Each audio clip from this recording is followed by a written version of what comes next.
안녕하세요. 저는 정신간호에 대해 소개하고자 이 영상을 촬영하게 되었습니다. 사실 정신분야는 간호에서도 특수한 파트에 해당됩니다. 따라서 현재 임상에서 간호를 하고 있는 실무자를 포함해서 학생 간호사들에게도 생소한 분야입니다. 사실 가장 가깝고 가장 잘 알아야 하는 간호사, 또 학생 간호사들조차 정신간호에 대해 정확히 모르고 있는 현실이 안타깝게 느껴져서 Q&A 영상을 준비하게 되었습니다. 일단 Q&A 영상에 들어가기 앞서 제 소개를 먼저 해보자면, 저는 10년차 간호사로 대학병원 외과계 병동에서 근무를 하다가 현재 공공병원 정신건강병동에서 근무 중인 임상 간호사입니다. 또한 정신전문 간호사를 준비하고 있는 과정에 있는 대학원생이기도 합니다.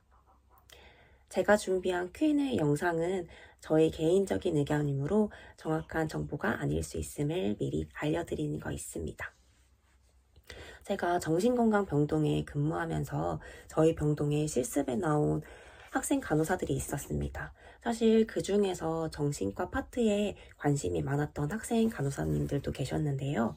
그 학생 간호사님들을 대상으로 정신과 간호사 그리고 정신전문 간호 전공자에게 정신과 혹은 정신전문 간호 과정에 대해 물어보고 싶은 점이 있는지 저희가 물어보고 이렇게 질문을 여러 개 받아봤습니다. 이 중에서 제가 몇 가지 추려서 답변하는 영상을 찍어보도록 하겠습니다. 첫 번째 질문입니다. 정신과 간호사는 다른 병동 간호사와 뭐가 가장 다른가요? 사실 정신간호는 치료 도구가 나 자신이라는 점이 가장 크게 다른 점인 것 같습니다. 주사나 처치 이렇게 임상적인 실무보다는 경청, 관찰, 일관적인 태도, 감정 조절 이것이 핵심 능력인 것 같습니다. 따라서 환자를 통제하는 간호가 아니라 안전한 환경을 유지하면서 회복을 돕는 간호라고 간단하게 생각하시면 될 것 같습니다. 두 번째 질문입니다. 정신과 병동에서 근무하면서 가장 힘들었던 순간은 언제였나요?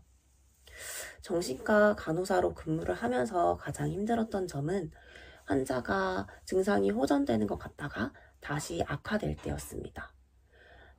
내가 어떤 말을 잘못했는지, 내가 어떤 표정을 지었길래 환자의 증상이 안 좋아졌을까 하는 생각이 많이 들었고, 이 때문에 무력감을 느끼게 된 적이 많았던 것 같습니다. 또한 현재 저희 병원에서는 응급정신 입원을 받고 있는데, 응급정신 입원이란 자타의 위험성이 높은 응급한 정신과 환자를 받는 것을 의미합니다. 따라서 자타의 위험 상황에 많이 노출이 되게 됐는데, 이 상황에서 항상 긴장을 유지해야 된다는 점도 체력적으로 또 정신적으로 많이 힘든 일이었습니다. 세 번째 질문입니다. 그렇게 힘듦에도 불구하고 계속 정신과 병동에서 근무를 하게 된 이유는 무엇인가요? 였습니다. 사실 제가 처음 신규로 입사를 한 곳은 외과계 병동이었습니다. 굉장히 바쁜 병동에 해당되게 되는데, 환자분들이랑 라포를 형성하거나 대화를 할 수 있는 시간은 굉장히 적었던 것 같고, 증상의 간호 혹은 호전에만 포커스를 맞춘 간호를 시행했던 것 같습니다. 그래서 가끔 내가 로봇가 된 것 같은 느낌도 들었을 때가 있었습니다. 하지만 정신과 간호사로 근무를 하게 되면서 환자 정서에 대해 파악하고 또 대화를 나눠보고 또 히스토리에 대해서 환자와 질문을 하고 또 대답을 하는 그런 과정을 거치면서 눈에 보이는 수치보다 사람의 삶이 회복되는 과정을 가장 가까이서 볼 수 있고 간호할 수 있는 분야가 아닌가 하는 생각에 성취감을 굉장히 많이 느꼈던 것 같습니다. 다음은 네 번째 질문입니다. 정신과 간호사에게 가장 중요한 역량은 무엇인가요? 성격이나 능력, 꼭 필요한 게 있다면 어떤 게 있나요? 였습니다. 제가 생각하기에 정신과 간호사에게 가장 중요한 점은 첫 번째 공감 능력, 두 번째 감정 조절, 세 번째 경계 설정입니다. 모두 다 공감하지 않아도 된다. 아는 게 가장 중요한 점인 것 같은데, 환자의 감정을 이해는 하되 그 감정에 휩쓸리지 않는 것이 가장 중요하지 않나 싶습니다. 다음 질문은 그럼 번아웃은 없었나요? 번아웃에 대해 어떻게 관리하나요? 였습니다. 사실 정신과 간호사는 번아웃이 심한 편이긴 합니다. 따라서 스트레스 관리가 굉장히 중요한데, 스트레스 관리를 위해서 첫 번째 저는 동료들과 디브리핑 시간을 갖기도 하고, 또 꾸준하게 운동을 하면서 정신적 또 체력적으로 신체적으로 관리를 하기도 합니다.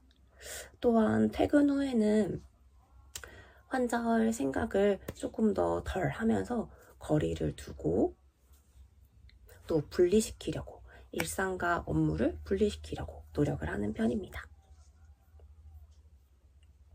다음 질문은 정신전문대학원은 왜 진학하셨나요? 였습니다. 사실 대학원에 진학하게 된 계기는 현장에서 느낀 한계 때문이었습니다. 사실 간호학과는 굉장히 포괄적인 개념을 다루고 있기 때문에 정신과의 전문적인 분야를 배우기는 조금 어렵다고 생각이 듭니다. 따라서 환자들에게 더 근거 있는 간호를 하고 싶고, 정책이나 교육에도 영향을 미칠 수 있는 간호를 하고 싶어서 대학원에 입학하게 된 게 있습니다. 정리하자면 실무, 연구, 정책을 연결하고 싶어서 대학원에 진학하게 되었고, 정신전문 간호사를 준비하고 있는 과정에 있습니다. 다음 질문은 대학원 생활은 많이 힘든가요? 입니다. 사실 대부분의 간호사들은 직장과 학업을 병행하는 경우가 많습니다. 저 또한 병행하고 있는 상황에 있는데 솔직히 쉽지는 않습니다. 하지만 내가 왜 이 공부를 하는지에 대해 명확히 이유와 기준점을 가지고 있게 되면 스트레스 관리를 하는 데 있어서 굉장히 유용하지 않을까 하는 생각을 해봅니다. 마지막 질문입니다. 그렇다면 정신과를 고민하는 간호 학생에게 해주고 싶은 말이 있나요? 입니다. 사실 정신과에 잘 맞는 성격이 따로 있다, 이런 말이 있는데 그런 말에 너무 위축되지 않았으면 좋겠습니다.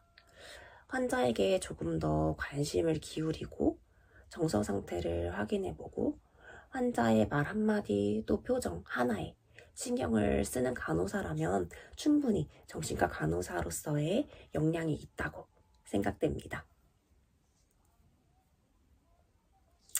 이렇게 간단하게 정신과 간호사에 대해 소개하는 Q&A 영상을 찍어봤는데, 제 영상이 정신과 간호를 고민하는 간호 학생을 포함해서 정신과 간호에 대해서 궁금함이 많으신 모든 분들에게 도움이 될 수 있는 영상이었으면 좋겠습니다.